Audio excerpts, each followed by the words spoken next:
Alright, so in this third video of our lecture of reading and summarizing, now the strategies are on your screen. When you summarize, you explain the main idea. जाहिर सी बात है, जब आप किसी चीज़ का खुलासा कर रहे हैं, so it's very important for you to describe the main idea.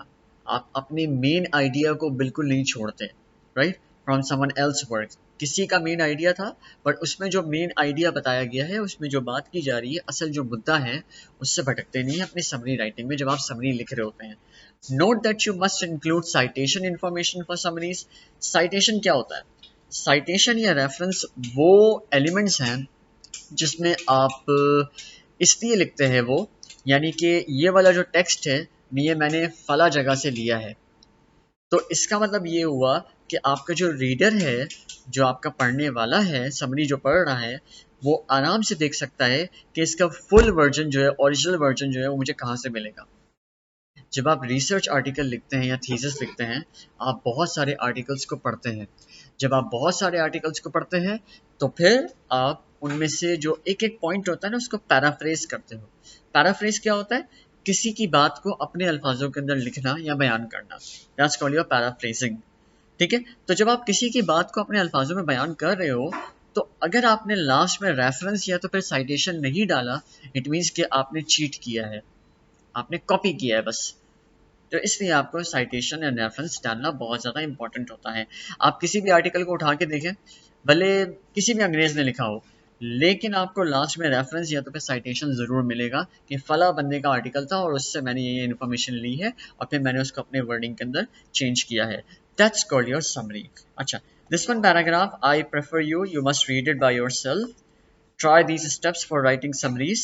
Number one, select a short passage about 1 to 4 sentences that supports an idea in your paper. बड़े से पेपर के अंदर से आपने, बड़े से पैराग्राफ के अंदर आपने 3 से 4 लाइनों को उठाया, पढ़ा, समझा और फिर इसके बाद आपने उसको पैराफ्रेज किया, अपने लफ्ज़ों के अंदर बयान किया.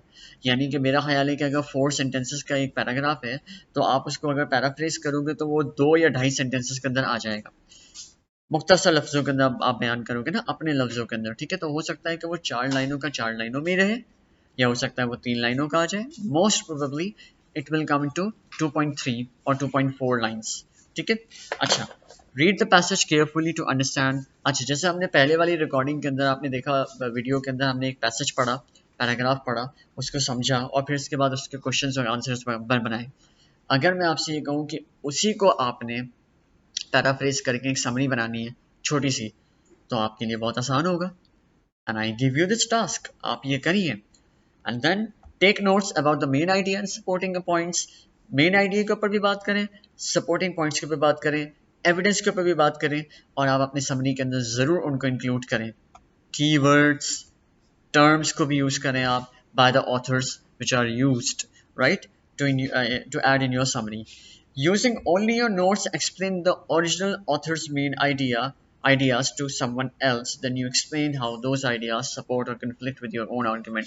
आपका अपना ओपिनियन भी हो सकता है, आपका अपना आर्ग्यूमेंट भी हो सकता है कोई, आप वो भी ऐड कर सकते हैं समरी के अंदर कि भाई उन्होंने ये फरमाया, ये बात वाकई में हकीकत है, सही है, ठीक है, लेकिन ये भी हो सकता है और हम ये भी चीज़ कर सकते हैं. आप अपना ओपिनियन भी ऐड कर सकते हैं, no issue. Read the original source. Is there important information that you have forgotten. जब आप पूरी समरी लिख देते हैं, फिर आपको एक और मरतबा पूरी की पूरी समरी को पढ़ना होता है, राइट, ताकि प्रूफ रीड हो जाए और कोई अगर आपने मिस्टेक की है या फिर कोई ग्रामेटिकल एरर है या तो फिर कोई स्ट्रक्चर एरर है, वो ना हो. Add in text citation and check the required formatting style. फिर आप अपने साइटेशन को भी चेक करते हैं और जो फॉर्मेटिंग स्टाइल है उसको भी चेक करते हैं. एपीए स्टाइल की यहाँ पर बात हो रही है. ये डॉक्यूमेंट मैं आपसे शेयर करूँगा, बल्कि ड्राइव में आपको मिल जाएगा. सो इस ये जो केस समरी है ना, इसको आपने इससे समराइज करना है यहाँ पे, right. Read this whole paragraph complete. छोटी सी स्टोरी है ये, उसको आपने पढ़ना है and then you will be able to summarise it. अच्छा, बेहतर आपने अगर अपनी समरी राइटिंग को समझना है, एक सर हैं, सर नासरुल्लाह खान, उनकी आप ये वाली जो प्रेजेंटेशन है वो भी मैं आपसे शेयर कर दूंगा. यू कैन रीड इट, ठीक है, and then you will have the complete idea about this. And one more thing which I would like to tell you, that is about, where it is that, हाँ ये रहा document. Grasp. Grasp क्या होता है भाई? GRASP. grasp is basically guided reading and summarising procedure. अब इसमें कुछ स्टेप्स लिखे हुए हैं। प्रिपेयरिंग टू रीड, आप अपने आप को रीड करने के लिए प्रिपेयर करते हैं। Look over the selection and think what you already know about the topic. बाज़ औक़ात कुछ ऐसे टॉपिक्स होते हैं जिनके बारे में आपको पहले से मालूम होता है, तो आप उसको रीड करते हो तो फिर आपको कुछ मज़ीद इन्फॉर्मेशन मिल जाती है, और जो प्रायर नॉलेज होती है, जो पहले की नॉलेज होती है, वो रिपीट हो जाती है। Right, it's like a revision kind of a technique. Reading to remember, read a few paragraphs and then उसको, ताकि आप आसानी से याद रख सकें। एक पूरे के पूरे टेक्स्ट को पढ़ के फिर उसके बाद उसकी समरी करना बेकार है, नहीं होगी आपसे, नहीं करें, बेकार है। राइट, हाँ, लेकिन अगर आप थोड़े से पैराग्राफ्स या तो फिर एक पैराग्राफ को रीड करते हैं, इसके बाद फिर आप उसकी समरी करते हैं, मेरा ख्याल है कि वो ज़्यादा बेहतर होगा आपके लिए। टर्न ओवर द आर्टिकल और close the book and brainstorm all the facts you remember. आप ब्रेनस्टॉर्म करते हैं, फिर अपने आप से खुद पूछते हैं कि यार अच्छा, जो मैंने पढ़ा है वो मुझे याद भी है या नहीं याद है। Right, right these in your notebook, फिर आप उसको राइट भी करते हैं। ज़ाहिर सी बात है, इंसान है, हाथा का पुतला है, भूल जाता है जो पढ़ा होता है या फिर जो सुना होता है, तो आप उसको अपनी नोटबुक में लिखते हैं की पॉइंट्स को जब आप पढ़ रहे हैं, ताकि आपको समरी बनाने में हेल्प आउट हो। After all the information is recorded, quickly refer to the text for corrections and additions to the information. ये वही वाली बात है, प्रूफ रीड करना।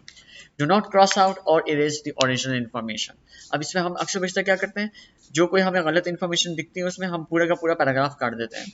ये नहीं करें, आप पैराग्राफ के ऊपर जाएं एंड देन फिर वहां से लिखना स्टार्ट करें एंड देन फिर आप उसको एडजस्ट करें, वरना आपकी जो असल इन्फॉर्मेशन है वो भी आपके हाथ से जाएगी। Continue this process until you have completed the section. यही वाले प्रोसीजर को आप करते हैं। Grouping remembered information, I would like you to read this complete information, you will get what they are saying that. ठीक है, ऑर्गेनाइजिंग मैनर के अंदर होना चाहिए, मेजर टॉपिक्स के बारे में होना चाहिए, कैटेगराइज करनी चाहिए अपनी इन्फॉर्मेशन को, अप्रोप्रिएट हेडिंग्स होनी चाहिए। अच्छा, समरी के अंदर वैसे कोई हेडिंग नहीं होती है, लेकिन जो फर्स्ट हेडिंग है, जो मेजर हेडिंग है, वो आपकी पूरे के पूरे टेक्स्ट को कर रही हो, यू नो, सेंट्रल पॉइंट बता रही हो वो। ठीक है। Fourth, writing the summary. Before writing your summary from your notes, think about these rules for summary. Include important information only. Leave out the details that are not necessary to summarize the main points. Yes, unnecessary चीज़ें नहीं लिखें, needful चीज़ें लिखें sir. Compress information by combining similar details. आप अपनी information को compress करें, यानी कि concise करें, और फिर इसके बाद लिखें मुख्तसर तौर पे। Add words or phrases to make the summary cohesive and coherent. आपकी समरी की हर एक बात के अंदर एक लॉजिकल सीक्वेंस होना चाहिए, एक कनेक्शन होना चाहिए।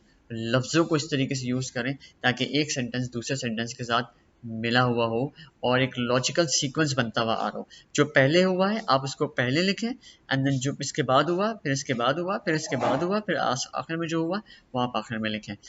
अच्छा, after writing your summary, look it over to make sure it reads smoothly and relates to the necessary details. जाहिर सी बात है, प्रूफ रीड आप करते हैं और आप खुद भी पढ़ के देखते हैं कि यार जो मैंने लिखा है, जो मैंने कारनामा किया है, आया कि वो सही है या नहीं है।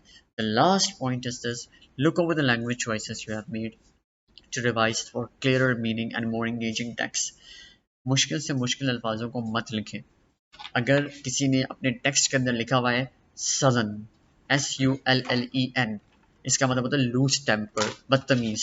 राइट, सो आप वही वाले वर्ड को ना लिखें, या फिर उससे भी मुश्किल वर्ड ना लेकर आए। सल्की, आपने एक मुश्किल एक और लफ्ज दे दिया, सल्की का भी मतलब वही है, SULKY, but remember to use nice words, short words, easy words, क्योंकि आप समरी लिख रहे हैं, किसी को समझाने के लिए उसको मुख्तसर अल्फाजों के अंदर बता रहे हैं। That's called your summary. I hope you have got all the points. My number is in the group. If you need any further query, you may ask me via personal window. And I wish you good luck for your exams. Thank you. Allah Hafiz.